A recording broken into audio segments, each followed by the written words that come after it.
On file en promotion 2. On espérait vous montrer des images de Namur au Lorrain, mais ces images traînaillent toujours en route entre Arlon et Namur. Donc on verra Namur la semaine prochaine contre Loyère, j'en reparlerai tout à l'heure. Et on va maintenant s'occuper du match entre Meux et Couvin-Mariembourg. Il y avait 5 points de différence avant l'entame du match. Et surtout, Couvin-Mariembourg était toujours invaincu. Allez, on regarde les images de Philippe Morel et bien sûr les commentaires de Benoît Hartz. Kinif avec un bon ballon vers la droite, le centre en retrait, la reprise de Van Ift et ça passe juste à côté. 1 minute 40 et déjà une première belle occasion pour Meux. Coup franc Abdou Boukamir avec un long ballon vers Quentin François. Ça arrive finalement chez Merpoul face à Gillet. La frappe est Merpoul qui trompe Florent Gillet. Première occasion pour Couvin-Mariembourg et premier but alors qu'on joue à peine depuis 2 minutes 30, ou plutôt 3 minutes 30, pardon, mais il fait assez sombre ici et je ne voyais pas bien mon chrono. 3 minutes 30 de jeu donc, et l'ouverture du score par Quentin Merpoul. 3e but de la saison déjà pour lui, c'est 0-1 pour Couvin-Mariembourg. Coup franc donné par Guillain et à nouveau un ballon dans le dos de la défense. Cette fois c'est Martin Gaspard, la frappe et l'excellente intervention de Florent Gillet, titularisé dans les buts suite à la blessure de Kenny Paulus. Mouemoué, Van Ift qui va écarter sur la gauche. Voilà qui est fait pour Alex Eloi face à Malacor. Le centre d'Eloi, la reprise et ça va au fond du but. Oui, c'est l'égalisation. Je pense que c'est Paulin Dardenne qui était là au deuxième piquet pour égaliser après 12 minutes de jeu. But de Paulin Dardenne, son premier de la saison et c'est donc 1-1. Oussad Ouche qui tente d'accélérer le retour de Renson. Toujours Ouche avec un excellent ballon vers Merpoul. Deuxième face à face et deuxième but de Quentin Merpoul. Incroyable, Florent Gillet battu une deuxième fois alors que Meux venait d'égaliser il y a 2 minutes à peine, 14e minute de jeu. Et c'est déjà 1-2, un derby qui commence sur les chapeaux de roue en tout cas au niveau offensif. Les défenses par contre ont vraiment du mal. 1-2 pour Couvin-Mariembourg.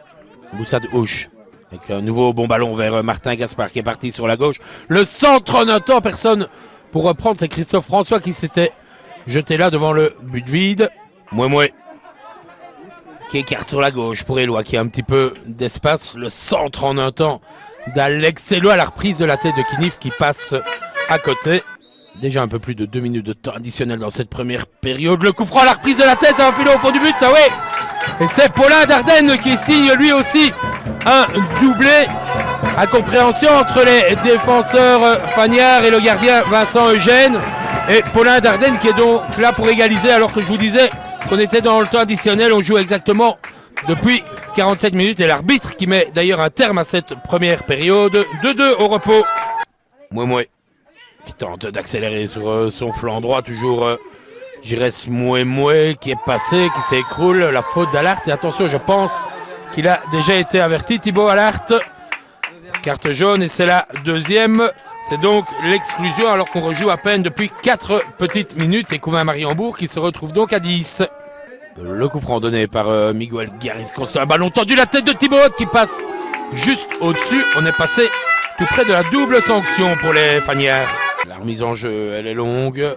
On réclame une faute de main, oui. Et l'arbitre, Monsieur Pirard, qui désigne le point de pénalty. Je pense que c'est Boreux qui est sanctionné là pour une faute de main dans son duel avec Merpoul. Monsieur Pirard qui n'a pas hésité une seule seconde et qui désigne donc le point de pénalty et pas de carte pour Boreux qui avait déjà été averti. Le capitaine Boussad Ouche face à Florent Gillet qui est parti du bon côté. Mais Boussad Ouche qui remet les Fagnards aux commandes et c'est déjà le 4e but de la saison pour le capitaine Fagnard. C'est donc 2-3 pour Couvin-Mariembourg et il reste 25 minutes à jouer. Johannes qui va peut-être armer une frappe, oui pourquoi pas, et Eugène qui doit dévier en coup de coin.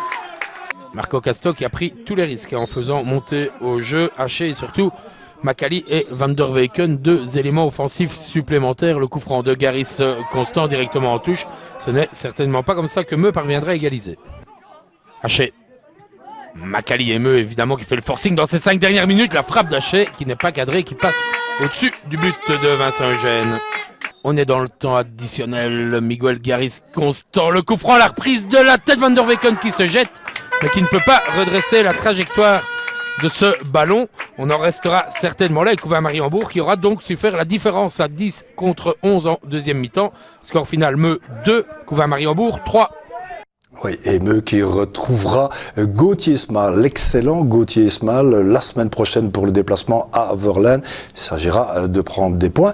Pendant ce temps-là, Couvain-Mariembourg, lui, recevra Cointe, un adversaire à sa portée. Vous allez le voir au classement tout après, que Couvain-Mariembourg est maintenant seul en tête au classement. Un petit mot encore de Berthold Kitoko qui ne joue plus pour le moment à Couvain-Mariembourg, tout simplement parce qu'il est entré à l'armée et qu'il ne s'entraîne pas, il ne sait pas s'entraîner. Et tant qu'il ne sait pas s'entraîner, eh bien, il ne sera plus repris, apparemment, c'est ce qu'on dit là-bas. On peut maintenant se diriger vers les tableaux et regarder les résultats de cette 7e journée. Vous voyez qu'il y a eu 30 buts, 3-3 du côté de Namur-Arlon. Simon Sias a eu l'occasion de tuer le match à un moment donné à 2-2. Il a raté le 2-3. Arlon est passé à 3-2 et heureusement, en fin de match, Fred Rosmolen a permis à Namur de ramener quand même un bon point de chez le leader. La semaine prochaine, Adim reviendra dans cette équipe de Namur. Verlaine est allé gagner à Longlier, qui stagne un peu à présent, et Warem aussi, après un bon début de championnat, battu 0-4 contre Givry. Vous avez vu Meux-Couvain. Richel, cet après-midi, est allé gagner à Cointe, c'est important. Et puis Tamine a encaissé à la 2e et à la 93e minute. 2 buts donc contre la très costaud équipe de Solière, 0-2, et tant que Grégory Christ n'est pas là, eh bien Tamine va avoir du mal en bas de classement, vous le verrez aussi. Loyer s'est battu 2-3 contre Bertry qui a fini à 10, but de Verdel et 2 pas, et donc Bertry qui à la 87e minute a perdu Lambert, et puis qui gagne enfin contre le Patro Lensois 1-0. Le classement, vous allez voir qu'il n'y a qu'un leader et c'est Cocorico, un Namurois. Couvain-Mariembourg, les Fagnards ont 15 points, un de plus que 3 équipes, 2 équipes liégeoises, Richel et Solière, et Arlon qui est à 1 point. Vous voyez que Namur est deuxième Namurois, oui bien sûr, à 4 unités dans la colonne de gauche, et puis dans la colonne de droite on a Meux 13e avec 7 petits points seulement, Loyers 5 points et Tamine 3 points.